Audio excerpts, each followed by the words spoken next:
Hi అండి. అందరికీ నమస్కారం. మన అమరావతి రాజధానిలో జరుగుతున్న అభివృద్ధి పనుల్లో భాగంగా 5 టవర్ల గురించి అయితే ఇంతకుముందు వీడియోలో మనం తెలుసుకున్నాం. అయితే ఈ టవర్లలో 3, 4 టవర్ల గురించి ఈ వీడియోలో తెలుసుకుందాం. ముందుగా ఎవరైతే మన ఛానల్‌లో ఫస్ట్ టైం వీడియో చూస్తున్నారో వారు తప్పక సబ్స్క్రైబ్ చేసుకోండి. ఎందుకు అంటే మన ఛానల్‌లో ఓన్లీ ఇన్ఫర్మేటివ్ వీడియోస్ మాత్రమే పోస్ట్ చేయడం జరుగుతుంది. ఏదర్ గవర్నమెంట్ అప్డేట్స్ కానీ, జాబ్ రిలేటెడ్ నోటిఫికేషన్స్ కానీ, అమరావతి క్యాపిటల్ అప్డేట్స్, అదేవిధంగా మంచి టెంపుల్ వీడియోస్ మాత్రమే పోస్ట్ చేయడం జరుగుతుంది. ఇక టాపిక్‌లో భాగంగా అమరావతి రాజధానిలో శాశ్వత రాజధానిగా 5 టవర్లనైతే నిర్మిస్తున్నారు. ఇందులో ఒకటి అండ్ 2 టవర్లొచ్చేసరికి హెచ్ఓడి టవర్లు. అదేవిధంగా వాటిని షాపూర్జీ అండ్ పల్లంజీ నిర్మిస్తున్నారు.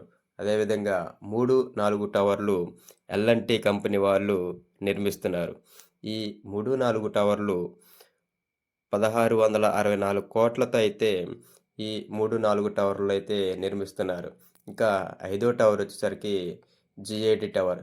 ఈ టవర్ పైనే సీఎం గారి ఛాంబరు, అదేవిధంగా హెలిప్యాడ్ అయితే రావటం జరుగుతుంది. ఈ 3, 4 టవర్లనేవి ఫిబ్రవరి నాటికి పనులు రాఫ్ట్ ఫౌండేషన్ దశలో జోరుగా సాగుతున్నాయి. ఇక ప్రతి tower basement plus ground plus 39 అంటే మొత్తంగా 40 అంతస్తులైతే ఈ 3, 4 టవర్లు ఉండబోతున్నాయి. ప్రతి ఫ్లోర్ వచ్చేసరికి 2200 చదరపు మీటర్ల ఏరియాతో డయాగ్రిడ్ స్ట్రక్చర్‌తో ఆధునిక ఈ డిజైన్‌తో నిర్మిస్తున్నారు. ఇక హెచ్ఓడి ఆఫీస్‌కు ప్రత్యేకంగా, అదేవిధంగా కాన్ఫరెన్స్ రూమ్‌లు, పార్కింగు, రూఫ్ టాప్ సోలార్లు, IGBC green platinum certification, energy ఎఫిషియన్సీతో ఈ 3, 4 టవర్లనైతే నిర్మిస్తున్నారు. ఈ 3, 4 టవర్ల విషయానికొస్తే 2.5-3 సంవత్సరాల లోపు పూర్తి చేయాలి అని ఎల్&టీ కంపెనీ అయితే టార్గెట్‌గా పెట్టుకుంది.